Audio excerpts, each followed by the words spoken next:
पहला पॉइंट तो ये आता है कि अर्थशास्त्र में ही सांख्यिकी का प्रयोग क्यों किया जाता है।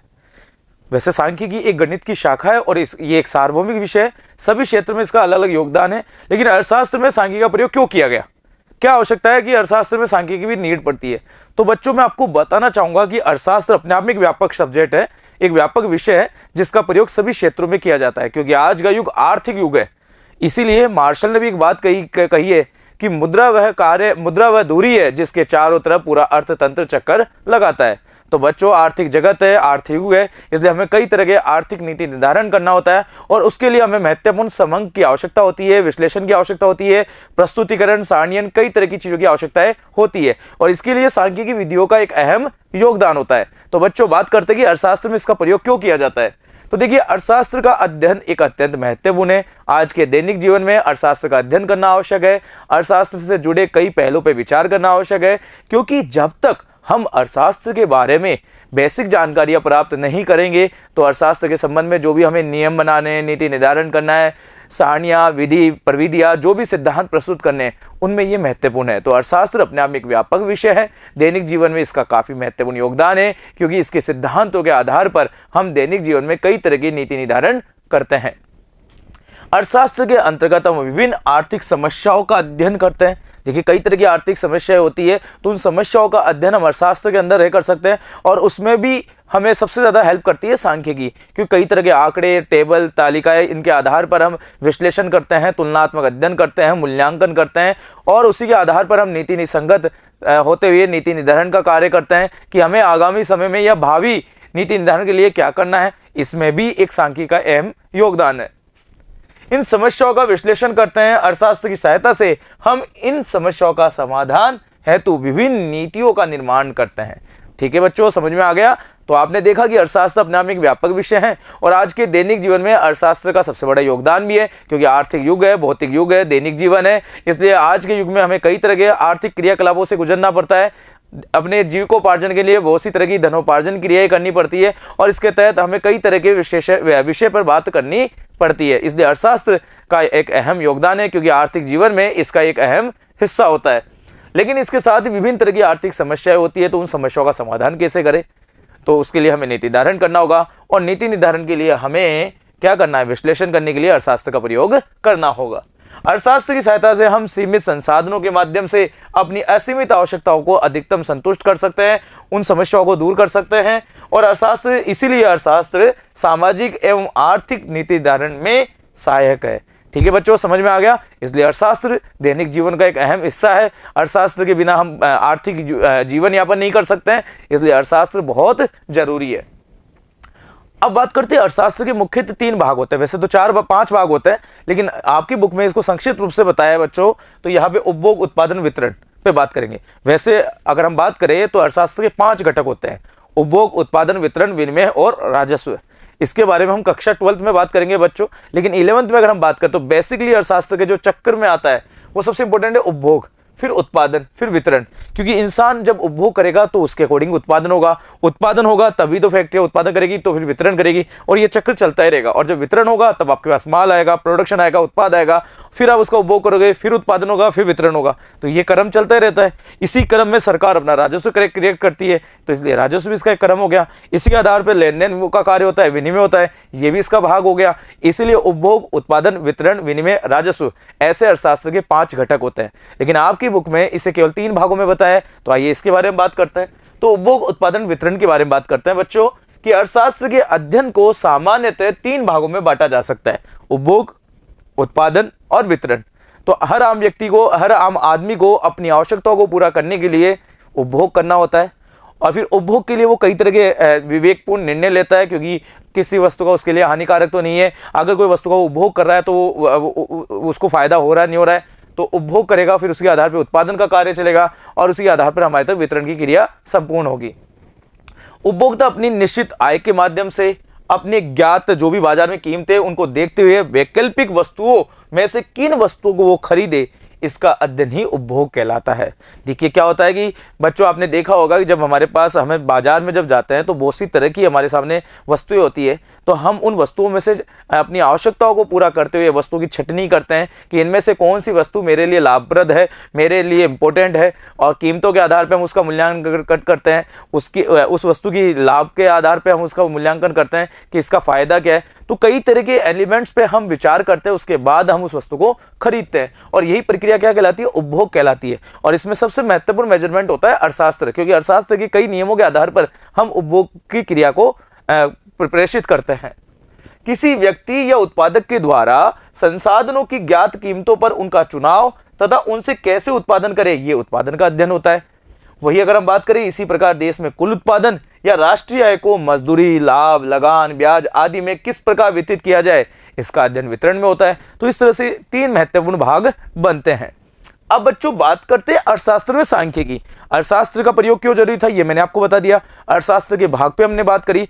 अब जैसा कि मैंने कहा कि अर्थशास्त्र अपने आप में एक व्यापक विषय है, सांख्यिकी भी उसका हिस्सा है, और सांख्यिकी भी अर्थशास्त्र से अछूती नहीं है। और अर्थशास्त्र को व्यापक और महत्वपूर्ण बनाने में, अर्थशास्त्र के लिए एक विषय वस्तु, एक सामग्री बनने में सांख्यिकी का भी एक अहम योगदान है, क्योंकि सांख्यिकी के नियमों, सिद्धांतों, विधियों के माध्यम से अर्थशास्त्र को और अच्छे तरीके से प्रस्तुत किया जा सकता है, एक व्यापक रूप से समझाया जा सकता है। इसलिए अर्थशास्त्र में भी सांख्यिकी का एक अहम योगदान है। तो बात करते हैं बच्चों अर्थशास्त्र में सांख्यिकी, जो कि हमारी बुक का भी नाम है। देश की आधारभूत समस्याएं, मूलभूत समस्याएं जैसे रोटी, कपड़ा, मकान, ये एक महत्वपूर्ण समस्या है आम व्यक्ति के सामने, क्योंकि हर व्यक्ति अपने जीविकोपार्जन के लिए, आजीविका के लिए धनोपार्जन क्रियाएं करता है। तो देश की आधारभूत समस्याओं के अध्ययन के लिए आर्थिक तथ्यों की आवश्यकता पड़ती है, और इन आर्थिक तथ्यों को आंकड़े कहा जाता है, समंक कहा जाता है। तो इन आंकड़ों को एकत्र किया जाता है, उनका विश्लेषण करना होता है, निर्वचन करना होता है। इन सब में सांख्यिकी का एक अहम योगदान होता है।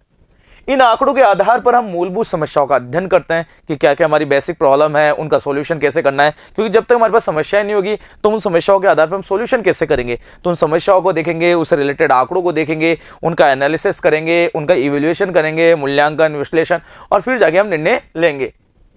आर्थिक समस्याओं का विश्लेषण करने के बाद आर्थिक समस्याओं को सुलझाने संबंधी उपायों की हमें क्या करनी होती है? खोज की जाती है।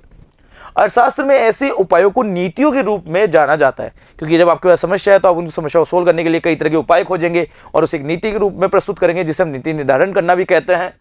अतः अर्थशास्त्र में आर्थिक विश्लेषण एवं नीतियों के निर्माण हेतु आंकड़ों का होना आवश्यक है, और इन आंकड़ों की प्राप्ति, विश्लेषण के लिए सांख्यिकी की आवश्यकता होती है। इसलिए बच्चों सांख्यिकी एक अहम भूमिका निभाती है। सांख्यिकी अत्यंत आवश्यकता होती है, क्योंकि बिना सांख्यिकी हम समंकों का एकत्रीकरण कैसे करेंगे, उनका विश्लेषण कैसे करेंगे, मूल्यांकन कैसे करेंगे, इसलिए सांख्यिकी हमें नीड होती है। तो जैसा कि मैंने आपको बताया कि अर्थशास्त्र अपने आप में एक व्यापक विषय है, और आज के जीवन में अर्थशास्त्र का एक अहम योगदान है, क्योंकि अर्थशास्त्र में कई तरह की मूलभूत आधारभूत समस्याएं जो होती है उनका समाधान करने के संबंध में नीति निर्धारण का कार्य करती है। लेकिन उसके लिए हमें सांख्यिकी समंक चाहिए, आर्थिक आंकड़े चाहिए, और उन आंकड़ों को एकत्र करना, फिर उनको प्रस्तुत करना, संकलन करना, इन सब के लिए मुझे सांख्यिकी विधियों की आवश्यकता होती है। इसलिए अर्थशास्त्र में एक सांख्यिकी का एक अहम योगदान है। अब बात करते सांख्यिकी क्या है, क्योंकि अब आपके मन में प्रश्न आ रहा है बच्चों कि मैंने अभी कहा कि अर्थशास्त्र बिना सांख्यिकी के अछूती है, तो भैया फिर सांख्यिकी क्या है ये भी तो पता होना चाहिए। तो what is the mean of statistics? तो देखिए सांख्यिकी गणित की एक शाखा है, इसे हम गणित में भी कह सकते हैं, क्योंकि गणित का एक हिस्सा है, क्योंकि इसमें गणितीय तथ्यों के आधार पर इसका वर्गीकरण किया जाता है, प्रयोग किया जाता है। तो ये गणित की एक शाखा है जिसमें संख्यात्मक आंकड़ों को व्यवस्थित रूप से, वैज्ञानिक रूप से एकत्रित करके संख्यात्मक रूप में इनका अध्ययन किया जाता है, प्रस्तुत किया जाता है, और फिर आवश्यक निष्कर्ष निकाला जाता है। उसे हम क्या कहते हैं बच्चों? सांख्यिकी कहते हैं। सांख्यिकी अपने आप में एक वैज्ञानिक पद्धति है, क्योंकि इसमें ये गणितीय विधि है, क्योंकि इसके अंतर्गत हम कई चरणों से गुजरते हैं, क्योंकि अपने आप में बहुचरणीय है, मल्टी स्टेज है, क्योंकि इसमें हम आंकड़ों का संकलन करते हैं, एकत्रीकरण करते हैं, उनका वर्गीकरण करते हैं, प्रस्तुतिकरण करते हैं। प्रस्तुतिकरण में भी हम उसको सारणियन के माध्यम से, चित्रों के माध्यम से, रेखा चित्र के माध्यम से हम उसका प्रस्तुतिकरण करते हैं, फिर हम उसका विश्लेषण करते हैं, पुराने आंकड़ों के आधार पर हम उसका मूल्यांकन करते हैं, तुलनात्मक अध्ययन करते हैं, और फिर जाके अंत में हम आवश्यक निष्कर्ष निकालते हैं और नीति निर्धारण करते हैं। इसलिए सांख्यिकी अपने आप में एक बहुचरणीय प्रणाली होती है। तो देखिए आंकड़ों में अगर हम बात करें, सांख्यिकी में अगर हम बात करें तो कई तरह के इसमें चरण होते हैं। जैसे सबसे पहले आता है बच्चों आंकड़ों का संकलन करना, इसे हम कह सकते हैं आंकड़ों का एकत्रीकरण करना, यानी कलेक्शन ऑफ डाटा। क्योंकि जब भी कोई समस्या है तो उस समस्या का समाधान करने के लिए आपके पास डेटा होना चाहिए। बिना डेटा के आप अध्ययन क्या करोगे, उस समस्या का समाधान कैसे करोगे? तो बच्चों सबसे पहले काम क्या करना होगा कि हमें आंकड़े एकत्र करने होंगे। फिर एकत्रित आंकड़ों को आपको आवश्यकता अनुसार उनका वर्गीकरण करना होगा। जैसे भारत में जनसंख्या स्थिति की अगर हम बात करें, जनाधिक्य की स्थिति बात करें, तो ये गंभीर विषय है, क्योंकि दिन प्रतिदिन भारत में जनसंख्या बढ़ती जा रही है। आज के दृष्टिकोण में अगर हम बात करें तो विश्व में दूसरी जनसंख्या आबादी वाला देश भारत है। चाइना के बाद भारत सर्वाधिक जनसंख्या वाला दुनिया का दूसरा देश है। और भारत में जनसंख्या की रफ्तार दर देखें, अगर दशकीय वृद्धि दर देखें तो 2011 के आंकड़ों के अनुसार भारत की जनसंख्या वृद्धि दर 17.64% है, जो कि अपने आप में एक गंभीर सूचना देते हैं, क्योंकि भारत की जनसंख्या की आबादी दिन प्रतिदिन बढ़ती जा रही है। अब सरकार जनसंख्या नियंत्रण के लिए कई प्रयास करती है, लेकिन नियंत्रण वो तभी कर पाएगी, नीति निर्धारण तभी कर पाएगी जब उसके पास वो आंकड़े होंगे कि क्या समस्या है। साथ ही जनसंख्या वृद्धि के साथ साथ कई तरह के हमें संकट भी देखने को मिलते हैं, जैसे साक्षरता दर देख लीजिए, घनत्व के वृद्धि दर के आंकड़े देख लीजिए। कई तरह के समस्या है, कई तरह के आंकड़े जो हमें होते हैं वो काफी डराने वाले होते हैं। जैसे आपने देखा लिंगानुपात के आंकड़े देखे, आपने साक्षरता दर के आंकड़े देखे। तो इन समस्याओं के समाधान के लिए सरकार नीति निर्धारण करती है, लेकिन नीति निर्धारण करने के लिए सरकार के पास समुचित तथ्य भी चाहिए। इसीलिए सांख्यिकी विश्लेषण करना आवश्यक है, वर्गीकरण करना आवश्यक है। तो आंकड़ों का एकत्रितकरण करेंगे, उसका वर्गीकरण करेंगे, फिर उसे हम प्रस्तुत करेंगे टेबल के माध्यम से या सारणी के माध्यम से, जो भी हमें करना है। और फिर अंत में हम उसका विश्लेषण करेंगे, मूल्यांकन करेंगे, तुलनात्मक अध्ययन करेंगे, पुराने आंकड़ों से उसका तुलनात्मक अध्ययन करके, और आगामी नीति निर्धारण के लिए हम उसका तथ्य तैयार करेंगे, और फिर जाके हम निर्वचन या निष्कर्ष निकालेंगे। तो इस तरह से सांख्यिकी जो है वो एक बहुचरणीय प्रणाली है। अब बात करें अगर सांख्यिकी की बात करें तो देखो सारांश क्या निकला कि सांख्यिकी गणित की शाखा है। बिना गणितीय सिद्धांतों के आधार पर सांख्यिकी को हल नहीं किया जा सकता है, इसलिए अपने आप में गणित की एक शाखा है। साथ ही ये वैज्ञानिक तकनीक है, वैज्ञानिक पद्धति है, क्योंकि ये ऑथेंटिक है, विधिवत है और नियमानुसार है, इसलिए वैज्ञानिक पद्धति है। साथ ही एक प्रक्रिया है, सांख्यिकी अपने आप में एक प्रक्रिया है, और वह भी बहुचरणीय प्रक्रिया है, क्योंकि इसमें कई चरण होते हैं। और ये इसमें केवल संख्यात्मक तथ्यों का अध्ययन किया जाता है, गुणात्मक तथ्यों का अध्ययन नहीं किया जाता है, क्योंकि इसमें संख्यात्मक तथ्यों के आधार पर, समंकों के आधार पर ही निर्वचन निष्कर्ष निकाला जाता है। तो सांख्यिकी में केवल बच्चों संख्यात्मक तथ्यों का अध्ययन किया जा सकता है, गुणात्मक तत्वों का अध्ययन नहीं किया जाता है। अब आप जानना चाहोगे कि संख्यात्मक तथ्य किसे कहते हैं और गुणात्मक तथ्य किसे कहते हैं। देखिए संख्यात्मक तथ्य को हम मात्रात्मक तथ्य भी कह सकते हैं। ऐसे तथ्य जिन्हें संख्यात्मक रूप में मापा जा सकता हो, उन तथ्यों को हम संख्यात्मक तथ्य या समंक कहते हैं। जैसे लंबाई है, चौड़ाई है, मोटाई है, वजन है, आय है, ये सारे तथ्य जो होते हैं ये संख्यात्मक होते हैं, क्योंकि इनको हम गणितीय आधार पर माप सकते हैं। गुणात्मक तथ्य वे होते हैं जिन्हें मापा नहीं जा सकता है, केवल क्रम दिया जा सकता है, तो उन्हें हम गुणात्मक तथ्य कहते हैं। जैसे सुंदरता है, तो सुंदरता का कोई मेजरमेंट नहीं है, हम केवल कलर फेस के आधार पर हम उसको कैटेगरी दे सकते हैं कि ये थोड़ा ज़्यादा सुंदर है, ये थोड़ा कम सुंदर है, लेकिन इसका क्या मेजरमेंट थोड़ी हमारे पास। ऐसे ईमानदारी का क्या मेजरमेंट है, बुद्धिमानी का क्या मेजरमेंट है, मित्रता का क्या मेजरमेंट है।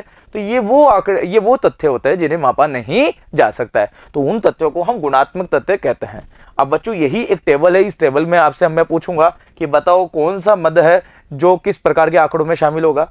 तो जैसे सौंदर्य, सुंदरता की अगर हम बात करें तो बच्चों बताओ ये किस प्रकार का आंकड़ा कहलाएगा, तो ये गुणात्मक आंकड़ा कहलाएगा, क्योंकि ये गुण बता रहा है। सुंदरता अपने आप में गुण है, इसे क्या मात्रात्मक में मापा जा सकता है, क्या इसे स्केल द्वारा मापा जा सकता है, नहीं।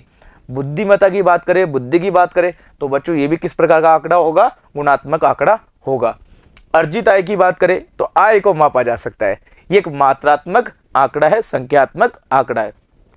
गाने की योग्यता, तो ये भी क्या है, गुणात्मक होता है। गाने की जो स्किल होती है, क्या इसका कोई मेजरमेंट है, नहीं। तो इस तरह से हम इन आंकड़ों का विभाजन कर सकते हैं। तो सांख्यिकी में गुणात्मक तथ्यों की जगह संख्यात्मक तथ्यों का महत्व ज्यादा होता है, और संख्यात्मक तथ्यों पर ही सांख्यिकी आधारित होती है। आज का युग जो है बच्चों, वो एक सांख्यिकी का युग कहा जाता है, क्योंकि आज के युग में सांख्यिकी का एक अहम योगदान है। आज चाहे सामाजिक क्षेत्र हो, आर्थिक क्षेत्र हो, राजनीतिक हो, सांस्कृतिक हो, सभी क्षेत्रों में सांख्यिकी का प्रयोग किया जाता है। इसलिए सांख्यिकी अपने आप में एक सार्वभौमिक है, सभी क्षेत्र में इसका अहम योगदान है।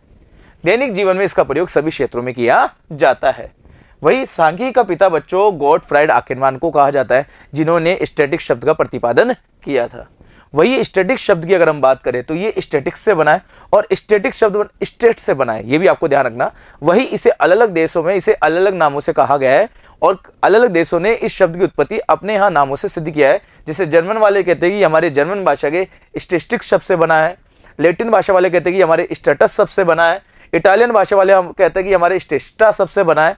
लेकिन तीनों देशों में अगर हम बात करें तो शब्द का जो अर्थ है वो होता है राज्यों की स्थिति के बारे में बताना। तो स्टैटिक्स की बात करें तो मुख्यतः ये स्टेट शब्द से बना है जिसका मतलब होता है राज्य। तो राज्यों की स्थितियों को अलग अलग देशों में अलग अलग नामों से पुकारा जाता है और उसी के संबंध में जो समंग होते हैं वो स्टैटिक्स कहलाते हैं। अब बच्चों मैं आपको बताना चाहूंगा कि सांख्यिकी को राजाओं की विज्ञान भी कहा जाता है, क्योंकि प्राचीन काल में इसका प्रयोग राजाओं के द्वारा किया जाता था। क्योंकि प्राचीन काल में राजतंत्र होता था और राजा ही सर्वोपरि होता था। प्रजा के बारे में नीति निर्धारण करना, उनका कल्याण करना, उनका विकास करने की समग्र जिम्मेदारी जो है वो राजाओं की होती थी। इसलिए राजाओं द्वारा अपनी प्रजा को खुश रखने के लिए, अपने साम्राज्य का विस्तार करने के लिए, अपने साम्राज्य की स्थिति का अवलोकन करने के लिए संख्यात्मक रूप से समंग एकत्रित कराए जाते थे। जैसे जनसंख्या संबंधी समंग, सामरिक शक्ति के समंग, कृषि उत्पादन के समंग, लगान संबंधी समंग, आय संबंधी समंग, कई तरह के आंकड़े एकत्र किए जाते थे, राजस्व एकत्र किए जाते थे और राजा उस तरह से अपने राज्य का कुशल प्रबंध नियंत्रण करता था। तो इस तरह से कहा जाता है कि सांख्यिकी जो है वो राजाओं की विज्ञान रही है। अब बात करते हैं सांख्यिकी क्या करती है, यानी सांख्यिकी की भूमिका पे हम बात करते हैं। तो देखिए अर्थशास्त्र में सांख्यिकी का एक विशेष महत्व है। सांख्यिकी की सहायता से किसी भी आर्थिक समस्या को हम आसानी से समझ सकते हैं। अब आर्थिक समस्याओं को कैसे समझ सकते हैं बच्चों, क्योंकि आपके सामने कोई भी समस्या है तो वो समस्या को समझाने के लिए आपके पास डेटा होना चाहिए। उन डेटा के आधार पर हम तुलनात्मक अध्ययन कर सकते हैं कि 2011 में ये प्रॉब्लम थी, 2010 में ये समस्या थी, एक साल में ये परिवर्तन आया, तो इन समस्याओं का हम समाधान कर सकते हैं। जैसे अभी बात करिए गरीबी को देख ले, बेरोजगारी को देख ले, HDI के आंकड़ों को देख ले, तो इन चीज़ों का अगर हमें समस्या का अध्ययन करना है तो हमारे पास डेटा होने चाहिए। डेटा के आधार पर हम पता कर सकते हैं कि देश में इस समय आबादी की रफ्तार कैसी है, देश में कितने लोग एजुकेटेड है, देश में बेरोजगारी की दर क्या है, देश में कितनी तरह की बेरोजगारी है। ये सारी चीज़ें सांख्यिकी के बिना संभव नहीं है। गुणात्मक तथा मात्रात्मक तथ्यों की सहायता से आर्थिक समस्या के कारणों को खोजा जा सकता है और जिनके आधार पर उनके समाधान भी हम सुनिश्चित कर सकते हैं, नीति निर्धारण का काम कर सकते हैं। इसलिए सांख्यिकी की अहम भूमिका होती है अर्थशास्त्र के क्षेत्र में। प्राचीन काल में अगर हम बात करें तो सांख्यिकी का इतना विकास नहीं था, यानी सांख्यिकी अपने आप में क्या थी, बहुत संकीर्ण थी, क्योंकि इसका एक लिमिटेड रूप से प्रयोग किया जाता था। लेकिन धीरे धीरे अब इसका प्रयोग सभी क्षेत्रों में होने लगा है। इसलिए तो सांख्यिकी को सार्वभौमिक वस्तु कहा जाता है, सार्वभौमिक विषय कहा जाता है और आज के समय में एक महत्वपूर्ण सब्जेक्ट बन चुका है। वह राज्य की सीमाओं तक सीमित थी, परंतु वर्तमान समय में सांख्यिकी का प्रयोग इतना व्यापक हो गया बच्चों कि यह संसार के सभी क्षेत्रों में इसका प्रयोग होने लगा है। चाहे वो सामाजिक हो, चाहे वो राजनीतिक हो, चाहे वो सांस्कृतिक हो, चाहे वो धार्मिक हो, सभी क्षेत्रों में हमें समंग चाहिए। उनके अंतर्गत हमें समस्याओं का समाधान करने के लिए, विश्लेषण करने के लिए संख्यात्मक तथ्यों की आवश्यकता होती है, विधियों की आवश्यकता होती है। इसलिए सांख्यिकी का प्रयोग सभी क्षेत्रों में होने लगा है। सामान्यतः सभी समस्याओं का हल सांख्यिकी का प्रयोग किसी न किसी रूप से होता है। तो जितनी भी तरह की समस्या है सभी क्षेत्रों में, उनमें सांख्यिकी का कहीं न कहीं किसी न किसी रूप में प्रयोग होता ही रहता है। इसलिए सांख्यिकी अपने आप में एक सार्वभौमिक विषय वस्तु है। सांख्यिकी की आज सार्वभौमिक उपयोगिता है। आज नागरिक किसी भी बात का तर्क तभी स्वीकार करेगा जब उसके पास प्रॉपर रूप से मेजरमेंट हो, डेटा हो और उन डेटाओं पे वो तुलनात्मक अध्ययन कर सकता है, डिबेट कर सकता है, डिस्कशन कर सकता है। इसीलिए सार्वभौमिक रूप से अगर हम बात करें तो सांख्यिकी का एक अहम योगदान है। तो सिंपल सी बात है, क्योंकि जैसे मैं आपको बताना चाहूंगा बच्चों, अगर मैं आपके सामने कहूं भारत में जनसंख्या की दर इतनी है, भारत में बेरोजगारी दर इतनी है, तो क्या आप मेरी बातों को मान लोगे? नहीं। लेकिन अगर मैं कोई टेबल, सारणी, आंकड़े आपको बताता हूं तो शायद आप उन बातों को समझ सकते हैं। तो तर्क देने में भी संख्यात्मक मान की अत्यंत आवश्यकता होती है। विभिन्न क्षेत्रों में सांख्यिकी का प्रयोग बढ़ता जा रहा है। जैसे प्रशासन में महत्व, आज के समय में सरकार के द्वारा राज्य के कल्याण विकास के लिए प्रबंध प्रशासन करना होता है, संचालन करना होता है, उसमें भी संख्यात्मक तथ्यों की अत्यंत आवश्यकता होती है। उसके अंतर्गत सरकार नीति निर्धारण करती है। व्यवसाय में व्यापारियों के द्वारा अपने व्यापार को बढ़ाने के लिए, व्यापार के विकास के लिए नित्य नए फैसले लेने होते हैं और वो इन संख्यात्मक मान के आधार पर ही लाभ हानि को नियंत्रित करते हुए अपने लाभार्जन क्षमता को बढ़ाने के लिए इसका प्रयोग करती है। राजनीति में भी अगर हम बात करें तो विभिन्न राजनेताओं द्वारा सत्ता प्राप्ति के लिए, चुनाव जीतने के लिए पुराने आंकड़ों का अध्ययन किया जाता है, जातिगत समीकरण का अध्ययन किया जाता है, सीटों का विभाजन किया जाता है, जो भी चुनावी क्षेत्र है उसके तथ्यों का समस्या होगा, इनका अध्ययन भी सांख्यिकी के माध्यम से ही किया जाता है। विज्ञान अनुसंधान क्षेत्र में खोज करने के लिए जो भी हमारे पास मेजरमेंट है, तथ्यात्मक है, उन संबंधों की अत्यंत आवश्यकता होती है। शिक्षा के क्षेत्र में भी इसका एक अहम योगदान है, क्योंकि इसी के आधार पर हम अध्ययन करते हैं कि शिक्षा का स्तर कितना है, लेवल कितना है, विद्यार्थियों की शैक्षणिक स्तर कितना पहुंच रहा है, रिजल्ट किस स्तर पर जा रहा है। इन सब चीज़ों में सांख्यिकी का एक अहम योगदान होता है और उसी के संबंध में सरकार द्वारा, शिक्षा विभाग के द्वारा, स्कूलों के द्वारा इस पर नीति निर्धारण किया जाता है, निर्णय लिया जाता है। आर्थिक नियोजन में भी इसका एक अहम योगदान है, क्योंकि सरकार के द्वारा देश के कल्याण और के लिए, उत्थान के लिए, विकास के लिए, नीति निर्धारण के लिए आयोजना करना अत्यंत आवश्यक है और उसमें संख्यात्मक तथ्यों की बहुत आवश्यकता होती है। अब बच्चों बात करें तो अर्थशास्त्र में तो इसका अपने आप ही महत्व है, इसीलिए सांख्यिकी एक महत्वपूर्ण विषय है और अर्थशास्त्र में इसका एक अहम योगदान है। चलिए, तो इसी के साथ चैप्टर कंप्लीट हुआ। छोटा सा चैप्टर था, परिचय था, इंट्रोडक्शन था, जिसमें हमने सांख्यिकी के महत्व के बारे में जाना। अब कुछ प्रश्न है जो आपसे पूछे गए, जो कि चैप्टर के एंड में है, उन प्रश्नों का जवाब भी देते हैं। निम्नलिखित में कथन सही है या गलत है? हमें ट्रू एंड फॉल्स बताना है कि कौन सा कथन सही है, कौन सा कथन गलत है। सांख्यिकी केवल मात्रात्मक आंकड़े का अध्ययन करती है, क्या यह कथन सही है? आंसर आएगा बिल्कुल सही है। सांख्यिकी केवल मात्रात्मक तथ्यों का अध्ययन ही करती है, गुणात्मक तथ्यों को केवल क्रम दिया जा सकता है, इसलिए गुणात्मक तथ्यों का एक अहम योगदान नहीं है। सांख्यिकी क्या आर्थिक समस्याओं का समाधान करती है? बिल्कुल सही है, तो आंसर आएगा इसका सत्य है, क्योंकि आर्थिक समस्याओं का समाधान करती है, उनके संबंध में नीति निर्धारण करने का काम करती है, तर्क देने के काम आती है, इसलिए सांख्यिकी का प्रयोग है। आंकड़ों के बिना अर्थशास्त्र में सांख्यिकी का कोई उपयोग नहीं है, बिल्कुल नहीं है, बिल्कुल ये कथन सत्य है, क्योंकि बिना आंकड़ों के हम सांख्यिक विश्लेषण कैसे करेंगे, प्रस्तुतिकरण कैसे करेंगे, नीति निर्धारण कैसे करेंगे, इसलिए समंग तो आना जरूरी है, इसलिए यह कथन भी सत्य है। अब एक प्रश्न और है कि बस स्टैंड या बाजार में होने वाले क्रियाकलापों के आधार पर एक सूची बनाना है आपको, और उस सूची में हमें बताना है कि इनमें से कौन सा क्रियाकलाप है जो आर्थिक क्रियाकलाप है और कौन सा गैर आर्थिक क्रियाकलाप है। तो बच्चों देखो, एक टेबल है, यह क्रियाकलाप है, एक्टिविटी है, जो कि आपने देखा होगा स्टैंड पे बहुत से लोग होते हैं, उनमें तरह तरह के लोग तरह तरह के काम करते रहते हैं, और उनके आधार पे हमें बताना कि उनमें से कितने लोगों का काम आर्थिक है और कितने लोगों का काम गैर आर्थिक क्रियाकलाप है। देखिए, आर्थिक क्रियाकलाप का मतलब जो अर्निंग कर रहे हैं, जिनको आय अर्जित हो रही है, जो इकोनॉमिक एक्टिविटी में डिपेंडेंट है, काम कर रहे हैं, उसमें एक्टिव है, उसको हम आर्थिक क्रियाकलाप में गिनेंगे। और जिनको अपनी क्रियाकलाप करने से, एक्टिविटी करने से किसी प्रकार की आय अर्जित नहीं हो रही, उसे हम गैर आर्थिक क्रियाकलाप कहेंगे। तो इधर देखो बच्चों, बस स्टैंड पे ऑटो चलाने का जो कार्य करने वाला व्यक्ति है, वो कौन सा कार्य में माना जाएगा? तो वो आर्थिक क्रियाकलाप माने, क्योंकि ऑटो चलाएगा, यात्रियों को बिठाएगा, गंतव्य स्थान पे पहुंचाएगा, तो क्या मिलेगा उसको? आय मिलेगा, किराए के रूप में राशि प्राप्त होगी, ये अपने आप में एक आर्थिक क्रियाकलाप है। बस स्टैंड पे कुलियों द्वारा सामान उठाना, तो कुली जो कार्य कर रहा है, सामान उठा रहा है, एक स्थान से दूसरे स्थान पहुंचा रहा है, राहगीरों की मदद कर रहा है, गंतव्य स्थान तक उन तक सामान पहुंचा रहा है, बदले में वो पारिश्रमिक ले रहा है, ये भी अपने आप में क्या है? एक आर्थिक क्रियाकलाप है। बस स्टैंड पे कार्यरत कर्मचारी द्वारा किया गया कार्य, जो भी कर्मचारी वहां पे ड्यूटी कर रहे हैं, उसके बदले उनको सैलरी मिल रही है, तो ये भी अपने आप में क्या है? एक आर्थिक क्रियाकलाप है। बस स्टैंड पे चाय बेचने वाले का कार्य, क्योंकि वो चाय बेच रहा है, यात्रियों को चाय पिला रहा है, राहगीरों को चाय पिला रहा है और बदले में चाय के पैसे ले रहा है, तो ये भी अपने आप में क्या है? एक आर्थिक क्रियाकलाप है। बाजार में दुकानदारी का जो कार्य करने वाले जो दुकानदार वर्ग है, क्योंकि वो माल बेच रहे हैं और आय अर्जित कर रहे हैं, बिक्री कर रहे हैं, ये भी अपने आप में एक आर्थिक क्रियाकलाप है। बाजार में ठेले पे सामान बेचने वाला, ये भी आर्थिक क्रियाकलाप है। बाजार में घूमने वाले पर्यटक, ये आर्थिक क्रियाकलाप नहीं है, क्योंकि पर्यटक घूम रहे हैं, मनोरंजन कर रहे हैं, कई तरह की चीजों का अध्ययन कर रहे हैं, ये गैर आर्थिक क्रियाकलाप है, क्योंकि उनको इसके बदले में कोई किसी प्रकार की आय प्राप्त नहीं हो रही। बाजार में छात्र घूम रहे हैं, तो उन्हें भी किसी प्रकार की आय प्राप्त नहीं हो रही, तो ये भी गैर आर्थिक क्रियाकलाप है। तो ये प्रश्न आपके दिए हुए थे, अब आपको समझ में आ गया। तो अर्थशास्त्र का सांख्यिकी में विशेष महत्व था। इसी के साथ ये चैप्टर कंप्लीट हुआ।